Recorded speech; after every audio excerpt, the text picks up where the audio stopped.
sino que ha sido todo pues a partir de la distribución de mermelada, del fortalecimiento de los clanes politiqueros. ¿Por qué se cayó la reforma a la educación? Bueno, y quizás en temas de paz, pero al final Petro ha terminado siendo incluso de los más críticos. Siguiendo la máxima de Daniel Samper Pizano, ¿qué es lo que usted le ve bueno a Petro, congresista Jennifer Pedraza? Estaba pensando eso mientras ustedes hablaban. Tengo que decir que su postura frente a la intervención de Israel en Gaza y en Palestina, de verdad yo la he suscrito toda, incluso en los momentos más, digamos, al principio, cuando todavía estaba en debate, bueno, ¿será que esto sí es justificado? Cuando estaba el tema de Hamas y los actos que igual hay que rechazar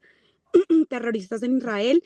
pero la verdad yo sí suscribo completamente la postura firme de Petro, rechazando la intervención y desde mi perspectiva sí, el genocidio de Israel en Gaza, suscribo la decisión de romper relaciones diplomáticas con Israel, sé que ha sido costoso, pero francamente yo creo que es correcto. Y ahí sí creo que coincido plenamente y lo he defendido incluso en mi sector, que pues uno podría decir el centro izquierda, en donde esto es mucho más debatible, pero eso es una política del presidente que yo rescato. Preparando también esta entrevista pensaba, bueno, y quizás en temas de paz, pero al final Petro ha terminado siendo incluso de los más críticos frente al proceso de paz que tuvimos con las FARC. Entonces yo, algo que suscribo de la política del presidente Gustavo Petro y que me ha parecido importante y que me le quito el sombrero, ha sido su defensa fuerte del pueblo palestino, del derecho a permanecer, a resistir las intervenciones en Naciones Unidas pidiendo que cese esta intervención militar de Israel, pero creo que hasta ahí. Bueno, ahorita le voy a preguntar entonces a Jennifer Pedraza sobre mi columna porque habla de Petro y habla de Israel, pero es una nueva decisión, a ver qué piensa, pero quería que empezara ella contándonos un poco por lo que ha pasado en el Congreso, qué está pasando ahorita en el Congreso con las reformas, con el, digamos, todo el tren legislativo que le apostó el gobierno del pacto histórico. ¿Cómo lo ves? ¿Qué terminó pasando con la pensional? ¿Por qué se cayó la reforma a la educación?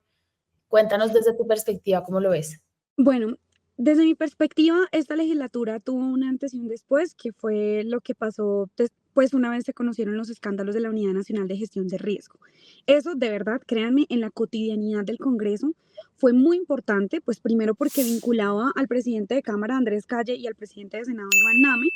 pero segundo porque pues eso terminó haciendo que todos los debates de las mismas reformas fueran muy tensionantes. Entonces, por ejemplo, la presidenta de la Comisión Séptima, que fue la que tramitó en una semana y media la reforma pensional en su tercer debate, pues es una conocida representante de la Cámara del combo de Bedoya, que pues precisamente está vinculado al parecer con el escándalo de la Unidad Nacional de Gestión de Riesgo. Entonces, que todo eso saliera a la luz, desde mi perspectiva, sí hizo que esa discusión se volviera muy turbia y pues una tensión muy fuerte en el Congreso de la República. Entonces, para esta legislatura, pues en esta legislatura terminó hundiéndose en el debate de la Comisión Séptima de Senado la reforma a la salud, avanzó la reforma pensional, terminamos en la Cámara, lamentablemente yo voté en contra, pero acogiendo el texto de Senado de la reforma pensional, aún faltando 6 días para que la legislatura se terminara.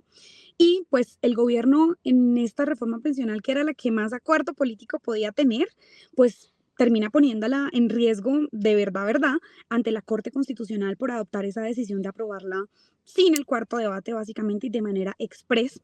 Y al final, pues cerramos la legislatura con la aprobación en primer debate de la reforma laboral en la Comisión Séptima de la Cámara, pero pues vamos a ver eso cómo se desenvuelve también en la Cámara de Representantes, porque la situación económica del país es difícil. Ya siendo como un debate, una lectura más global, yo tengo una desazón que la he planteado desde el principio del Congreso porque el gobierno nacional pues ha adoptado la misma táctica de los gobiernos anteriores para discutir y para aprobar sus reformas,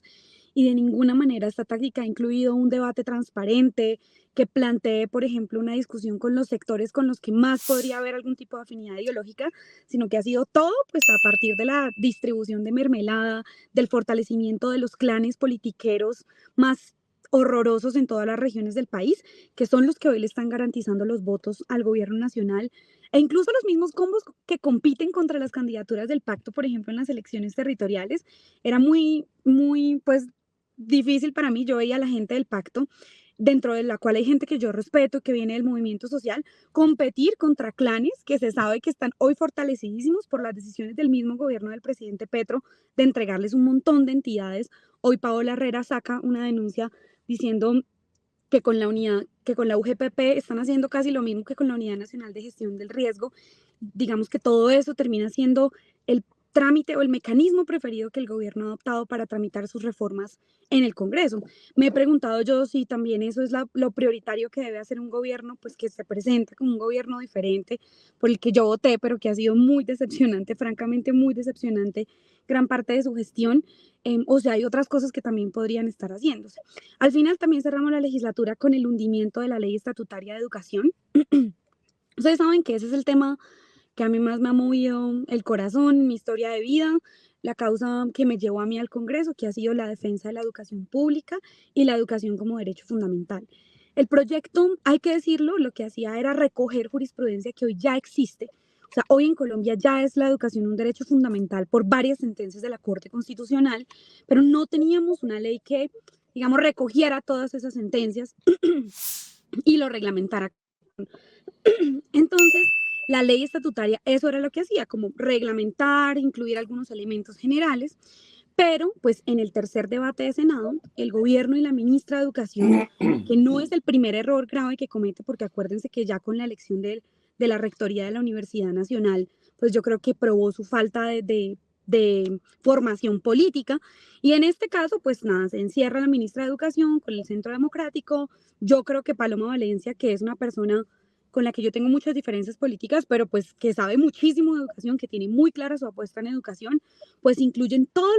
las apuestas del Centro Democrático, de la reforma de la Ley 30, todas las cosas contra las cuales hemos tenido que marchar por décadas en el mismo proyecto de ley estatutaria del gobierno nacional, y salen al otro día a presentarnos eso como el gran acuerdo nacional, como la muestra de que sí se pueden hacer acuerdos, y realmente fue, para mí, aún más decepcionante. De una vez los maestros, el movimiento estudiantil, pues alertan sobre el contenido de esta ley. Al final, para también responder la pregunta que me haces, Ana, yo creo que el gobierno está muy enfocado solamente en sacar el titular de que sus reformas pasan, pero hay muy poco interés realmente por el contenido de las reformas. Pasó con la reforma a la salud, que terminó siendo un Frankenstein. Pasó con la reforma pensional, que sí, la aprobaron y sacan el titular, pero pues que está en riesgo de caerse en la Corte Constitucional. Y en el caso de la ley estatutaria, que la preocupación central del pacto era que la reforma pasara, pero pues para dar ese titular fueron capaces de entregar todos los temas que de verdad son esenciales en el núcleo del derecho fundamental. Entonces, al final, esa es como mi lectura.